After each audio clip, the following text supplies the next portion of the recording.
পয়গম্বর আলাইহিস সালাম বলেন, যদি কোন ঘরের ভিতরে শয়তান লুকায় থাকে, যদি কোন ঘরের ভিতরে শয়তান থাকে, যখন সূরাতুল বাকারা কোন বান্দা ঘরের ভিতর তেলাওয়াত শুরু করে দেয়, ওই শয়তান, পয়গম্বর আলাইহিস সালাতু ওয়াস সালাম বলেন, লিকুল্লি শাইইন সানামুন, প্রতিটা জিনিসে, প্রতিটা বিষয়ের একটা চূড়া থাকে, উঁচু একটা চূড়া থাকে। ওয়া ইন্না সানামাল কুরআন সূরাতুল বাকারা, আর কোরআনেরও একটা চূড়া আছে, উঁচু একটা চূড়া আছে, আর সেই চূড়াটার নাম হলো সূরাতুল বাকারা। অফিহা আয়াতুন হিয়া সাইয়্যিদাতু আওয়াল কোরআন, আর এই কোরআনের ভিতরে, এই সূরার ভিতরে এমন একটি আয়াত আছে, এমন একটি কি আছে, এমন একটি আয়াত আছে যেটা কোরআনের সমস্ত আয়াত থেকে প্রধান একটি আয়াত। সুবহানাল্লাহ, প্রধান একটি আয়াত। সেই আয়াতের নাম হলো ওয়াহিয়া আয়াতুল কুরসি। সুবহানাল্লাহ, প্রধান একটি আয়াত। ওই আয়াতটা কোথায় আছে? সূরা বাকারায় আছে। তো মূল কথা হলো যে কোরআনের একটা কি আছে? চূড়া আছে। কি আছে? সমস্ত কিছুর চূড়া থাকে, আর কোরআনের একটা চূড়া আছে, উঁচু একটা চূড়া আছে। সেই উঁচু চূড়ার নাম কি? সূরাতুল বাকারা। আল্লাহর হাবিব সাল্লাল্লাহু আলাইহি ওয়াসাল্লাম বলেন অন্য হাদিসের ভিতর, লা তাজালু বুয়ুতাকুম মাকাবিরা, তোমরা তোমাদের ঘরগুলাকে তোমরা কবরস্থান বানায়ো না। কে বলছেন? রাসূল। কে বলছেন? রাসূল সাল্লাল্লাহু আলাইহি ওয়াসাল্লাম বলেন, লা তাজালু বুয়ুতাকুম মাকাবির, তোমাদের ঘরগুলাকে তোমরা কবরস্থান বানায়ো না। মানে কি? কবরস্থানে জিকির হয় না, কবরস্থানে নামাজ হয় না, কবরস্থানে নফল নামাজ হয় না, কবরস্থানে কোরআন তেলাওয়াত হয় না। হয় নাকি? আল্লাহর হাবিব বলেন, ঠিক ওই কবরের মতো তোমাদের ঘরগুলো কেমন বানায় না, যেই ঘরে নামাজ হয় না, যেই ঘরে কোরআন তেলাওয়াত হয় না, যেই ঘরে নফল ইবাদত হয় না, যেই ঘরে জিকির আজকার হয় না, ওই কবরের মতো তোমাদের ঘরগুলাকে কবর বানায় না। তাহলে কবরগুলোর ভিতর আমাদের জিকির, ঘরগুলোর ভিতর আমাদের কি করতে হবে? জিকির করতে হবে, আমাদের নামাজ পড়তে হবে, আমাদের নফল ইবাদত করতে হবে, আমাদের তেলাওয়াত করতে হবে। তাহলে কবরের সাথে মিলবে না। বুঝে আসে না এই কথা? আমাদের এখন তো ঘরগুলো কবরস্থানের মতো হয়ে গেছে। অনেক ঘর তো এমন আছে নামাজই পড়ে না, কোরআন তো পড়বে দূরের কথা। অনেক ঘর আছে নামাজই পড়ে না, নামাজ কোরআন তেলাওয়াত জিকির ভুলে শুলেও তাদের ঘরের ভিতরে অনেক ঘর এমন আছে।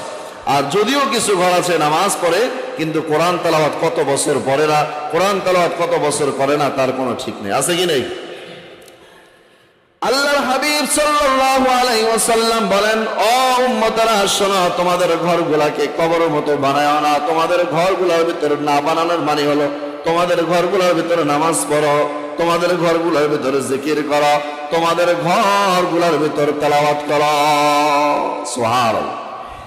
এরপরে পয়গম্বর আলাইহিস সালাম বলেন, ইন্নাল বাইতাল্লাযী তুকরাউ ফীহি সূরাতুল বাকারা, পয়গম্বর আলাইহিস সালাম বলেন, শোনের উম্মত, যেই ঘরের ভিতর সূরাতুল বাকারা তেলাওয়াত করা হয়। কি বলছে?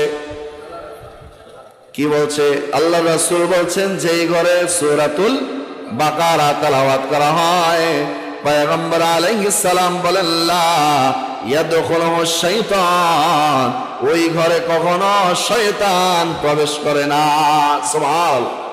অফি রাওয়ায়াতিন উখরা, অন্য রাওয়ায়াতে পয়গম্বর আলাইহিস সালাম বলেন, যদি কোন ঘরের ভিতরে শয়তান লুকায় থাকে, যদি কোন ঘরের ভিতরে শয়তান থাকে, যখন সূরাতুল বাকারা কোন বান্দা ঘরের ভিতর তেলাওয়াত শুরু করে দেয়, ওই শয়তান পিছন দিক দিয়ে বায়ু নিঃসরণ করে, শয়তান দৌড়াতে পলায়ন করে।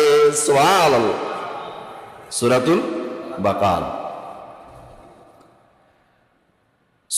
পয়গম্বর আলাইহিস সালাম অন্য আয়াতের ভিতর, হাদিসের ভিতর বলেন, ইকরাউ সূরাতুল বাকারা, তোমরা সূরাতুল বাকারা বেশি বেশি পড়ো, সূরাতুল বাকারা বেশি বেশি তোমরা পাঠ করো। কেননা ফাইন্না আখযাহা বারাকাতুন, যেই ব্যক্তি সূরাতুল বাকারা ধারণ করলো, যেই ব্যক্তি সূরাতুল বাকারা পড়লো, আল্লাহ তাআলা ওই ব্যক্তিকে বরকত দ্বারা ভরপুর করে দেন। সুবহানাল্লাহ। আল্লাহ তাআলা সমস্ত কিছুর ভিতর ওই বান্দার সমস্ত বিষয়ের প্রতি, সমস্ত জিনিসের জন্য, সমস্ত জিনিসের ভিতর তার বরকত দান করেন। এই জন্য নতুন ঘর হয়েছে সূরা বাকারা পড়েন, নতুন দোকান হয়েছে সূরাতুল বাকারা পড়েন। এমনিতেও দোকানে, এমনিতেও ঘরের ভিতর বেশি বেশি সূরাতুল বাকারা যদি পড়েন, তাহলে ওই ঘরের ভিতর, ওই দোকানের ভিতর আপনার যাবতীয় জিনিসের ভিতর বরকত যিনি দিবেন তিনি কে? এজন্য পয়গম্বর বলেন, তোমরা বেশি বেশি সূরাতুল বাকারা পাঠ করো। বেশি বেশি পাঠ করলে তোমরা যদি সূরাতুল বাকারা পাঠ করতে পারো, তোমাদের সর্ব বিষয়ে আল্লাহ তাআলা বরকত দিবেন। সুবহানাল্লাহ। ওয়া তারকাহা হাসরাতুন, আর যেই ব্যক্তি সূরাতুল বাকারা পাঠ করলো না, এই সূরা বাকারা ছেড়ে দেওয়ার কারণে বান্দার আফসোস করতে হবে। এটা আফসোসের কারণ। কিসের কারণ? আমরা আফসোস করতে চাই? আমরা আফসোস করতে চাই না। এই জন্য পয়গম্বর বলেন, যে ব্যক্তি সূরাতুল বাকারা পাঠ করলো না, সেটা তার জন্য আফসোসের কারণ হবে। এরপরে বলেন, ওয়ালা ইয়াস্তাতিউহাল বাতালা। আল্লাহর পয়গম্বর বলেন, শোনো, যেই ব্যক্তি সূরাতুল বাকারা প্রতিনিয়ত পাঠ করবে, ওই ব্যক্তির উপর আহলে বাতিল অর্থাৎ জাদুকর যারা আছে, কোন জাদু টোনা ওই ব্যক্তিকে কখনো আক্রান্ত করতে পারবে না। সুবহানাল্লাহ। আজ আমাদের ঘরে ঘরে ব্ল্যাক ম্যাজিক মানুষকে নষ্ট করা, মানুষকে ক্ষতি করা আছে কি নাই? আমরা কি করি? ঘরে তাবিজ ঝুলাই, এখানে তাবিজ ঝুলাই, ওখানে তাবিজ ঝুলাই। অথচ পয়গম্বর বলেন, তোমরা সূরা বাকারা পাঠ করো, তাহলে তোমাদেরকে ওয়ালা ইয়াস্তাতিউহাল বাতালা, কোন জাদু তোমাদেরকে আক্রমণ করতে পারবে না। সুবহানাল্লাহ। পয়গম্বর বলছে একটা, আমরা করি কি? আমরা করি কি ভিন্নটা? তাহলে আমাদের যতই তাবিজ তোমার ঝুলান, আপনি কোনো ভ্যালু হবে না।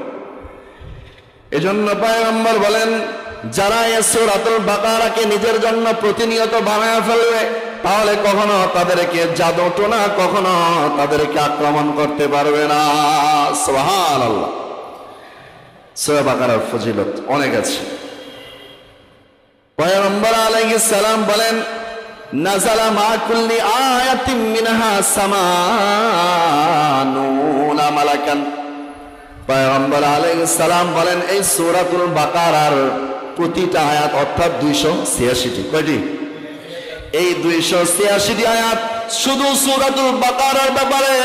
প্রতিটা আয়াতের সাথে আল্লাহ যখন প্রতিটা আয়াত নাজিল করেন, প্রতিটা আয়াতের সাথে উর্দু গগন থেকে আল্লাহ তাআলা ওই প্রতিটা আয়াতের সাথে 80 জন করে ফেরেশতা পাঠিয়েছেন। সুবহানাল্লাহ। এমনিতেই পাঠাইছেন নাকি? অনেক বড় ফজিলত না? অন্যান্য আয়াতের বেলায় জিবরাইল আলাইহিস সালাম আসতেন, কিন্তু সূরা বাকারার প্রতিটা আয়াতের সাথে পয়গম্বর বলছেন 80 জন করে প্রতিটা আয়াতের সাথে আল্লাহ তাআলা ফেরেশতা দুনিয়ার ভিতর পাঠাইতেন পয়গম্বরের। সুবহান। আব্দুল্লাহ ইবনে মাসউদ রাদিয়াল্লাহু তাআলা আনহু বলেন, এই সূরার ভিতর এমন 10টি আয়াত আছে। কয়টি আয়াত?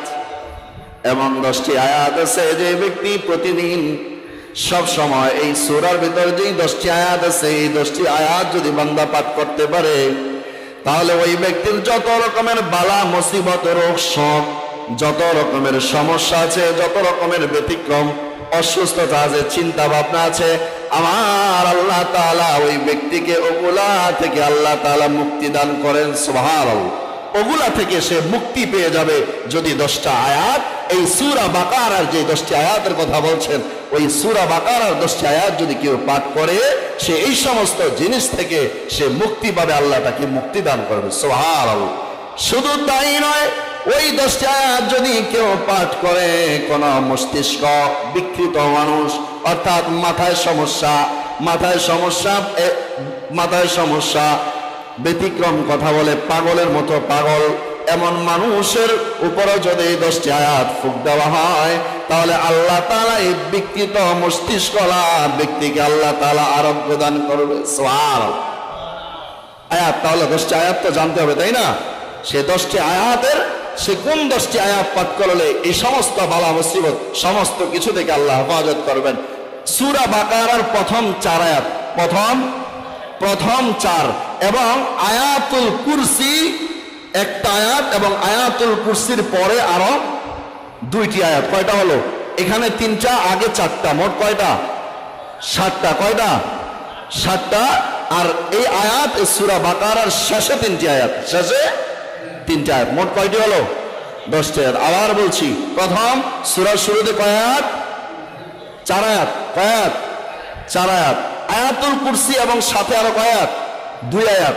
আয়াতুল কুরসি সহকারে 3টা আয়াত, আয়াতুল কুরসির পরে 2টি আয়াত, আর এই সূরা বাকারার শেষে 3টা আয়াত, মোট কয়টি আয়াত হলো?